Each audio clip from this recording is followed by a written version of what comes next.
Hey guys, welcome to another episode of Next Level Lifestyles, where we feature various locations, realtors, and lifestyles worldwide.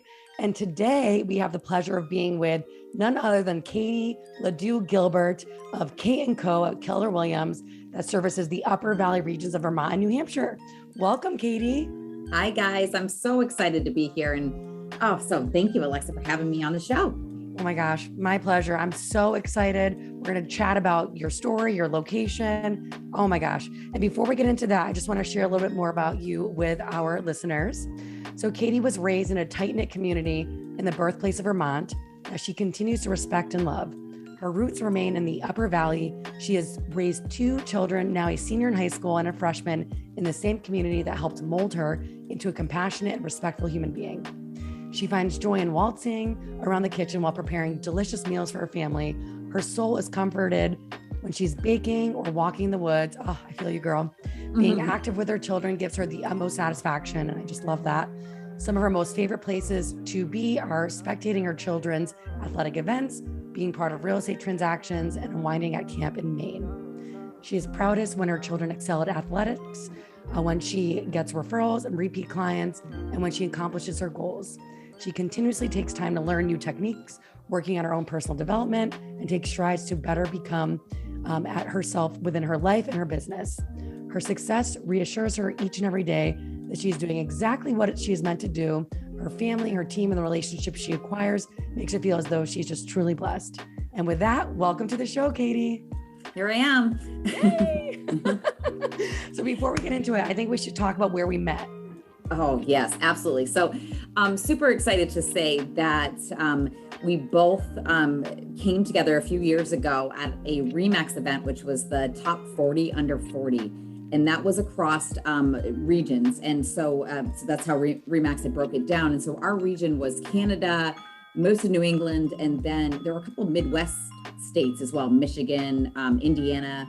So it was actually a pretty big number of people. And we were among the top of all of those agents so it was a pretty prestigious award to receive. Very exciting for me, I know. And so we came together in Nashville, Tennessee, which was just awesome because it's always fun to go to fun places. And just from the first night, we were at the first event, I believe. And this gaggle of women grouped together. And we both happened to be in that grouping. And there were some Rhode Island agents. Was your neck of the woods. And then we had myself being from Vermont. I also do New Hampshire as well, but I was there as the Vermont agent. So Manchester, New Hampshire, and near Providence, Rhode Island. And so for whatever reason, there was like 5 or 6 of us women that just connected quickly on the first night, sat together, and then it was it from there. And I think we all still are friends on Facebook and connecting and talking and watching. And we've all grown. I mean, there's some that are no longer even agents. There's some that are still with REMAX. You've made a change. I made a change to Keller Williams, all for business related purposes. But so it was really nice because it created these lifelong friendships. How did you find yourself in the real estate business? Because it's always new to someone at first, right? When you get started, it's new, it's scary. I would love to hear more about your story and how you ended up where you are now. Okay. So let's see, I've been in over 14 years. So it was 2007. And I'm trying to think if we might still have been 2006-ish. I was back in the area in Vermont. My ex-husband had been in the military, so we lived in North Carolina for a number of years. We had our son, Benjamin, who just turned 17 last week. That's my senior. And we decided to move back to the area. That was 2004. So we moved back to Vermont. I had my own business I had a paint-your-own pottery studio for a couple of years, but due to some personal stuff, it was just not exactly what I wanted to do anymore. So I sold everything off, which was fine. I had fun doing it for a couple of years, and then I sold it off.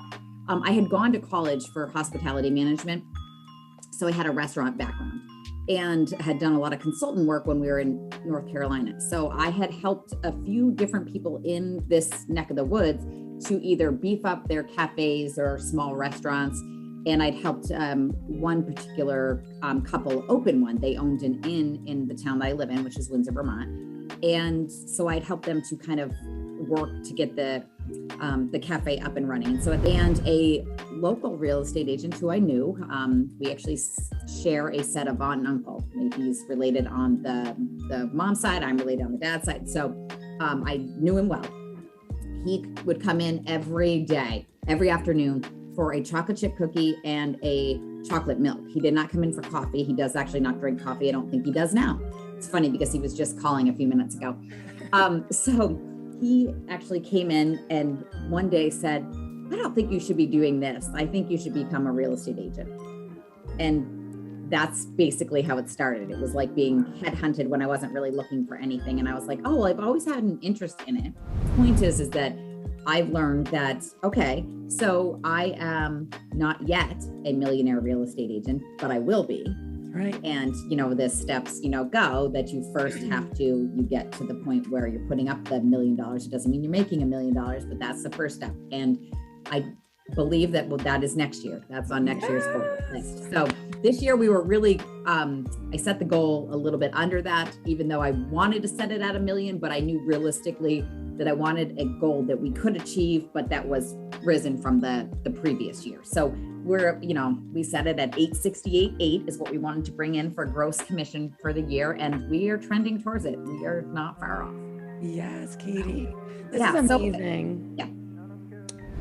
That's why it's like with people, when they're considering the location that they're looking to live in, it's like, I believe that you're a product of your environment as well. Like each town, like I'm sure New Hampshire versus Vermont has like maybe a little bit of a different vibe. Is that correct? Yep, absolutely. It's, yeah. I mean, again, I cross over all the time, which is why I'm dual licensed. I mean, my town in Windsor is connected with the longest wooden covered bridge in the lower North American states. So it's right across you dip your toes in the water and it's New Hampshire. So I'm over there all the time. I mean, I've already been in New Hampshire today. Like, it's not like it's just it's just right over there. It's 5 minutes away.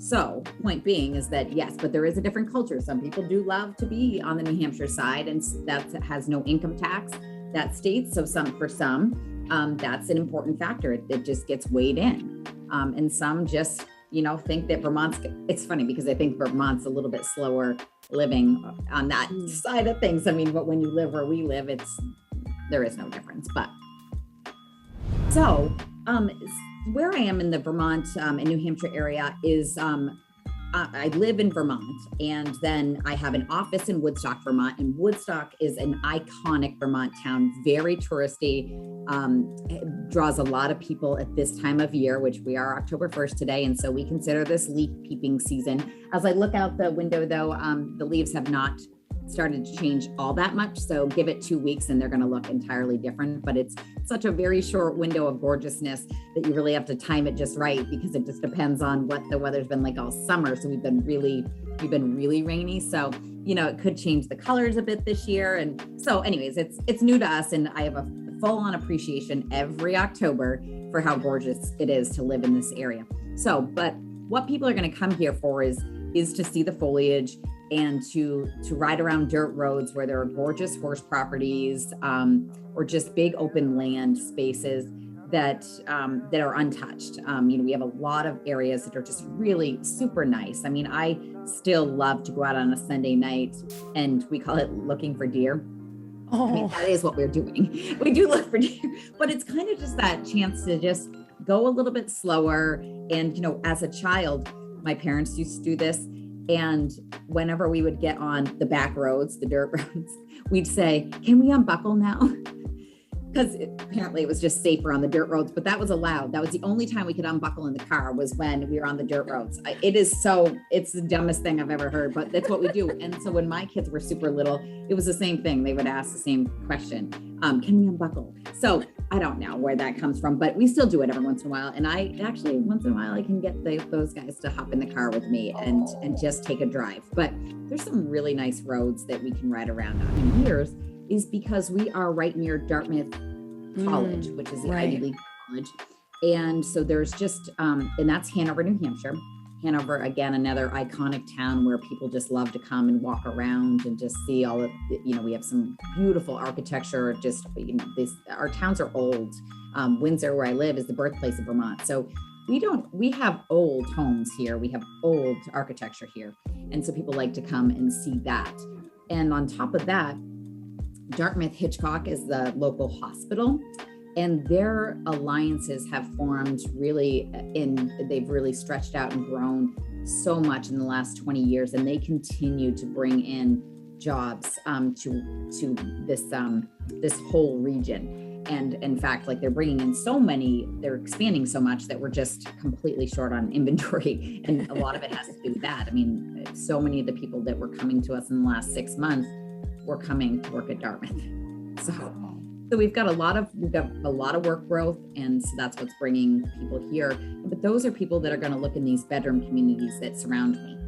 And that being said, Katie, if anyone that's listening maybe wants to discuss their options in the New Hampshire, Vermont, Upper Valley regions, can they reach out to you, and where can they find you? Oh my goodness, absolutely, yes. So we have a pretty large Facebook presence. I think that is where a lot of our focus goes right now. I find that Facebook is just such an easy platform. I love it. I'm able to put stuff on, I've been doing this 10-day challenge for senior parents. I love that. You get to post these pictures of your kids. Just gives us an extra bragging, right? Like as though we need one, but we do. So we get to, but I have, we have Kate & Co. at Keller Williams is our business page. So you can find us there, and that always has lots of helpful information. We have ways if you want to sign up for our local newsletters, which we keep that pretty light and fun and friendly, and we send them out Friday with what's going on in the area. So that's always kind of nice. And actually, I'll tell you that we get a ton of people who will email back every Friday and go, "Oh, thank you so much. I didn't know that festival was this weekend." And even myself, it's because my operations manager puts it together. Now she's taken that over. And sometimes I'm like, "Oh my God, that's this weekend. I didn't even know." So I read my own newsletter for info. So that's, you can find us there. You can find us on Google, Katie Ladue Gilbert, Kate & Co. And so we have pretty good following there as well. So I would say that those are probably the two best places to find me. I work for Keller Williams. So you just got to type my name in, you'll find me. I love it. Katie, thank you so much. This has been such a pleasure. I always love just spending time with you, and I'm sure our audience is going to get so much value from this conversation. And again, if anyone's considering the Upper Valley areas of New Hampshire or Vermont, Katie is your girl. Yeah. Thanks, Alexa, for having me. It was fun. I will see you soon. Absolutely. And thank you all so much for tuning in to another episode of Next Level Lifestyles, featuring various locations, realtors, and lifestyles worldwide.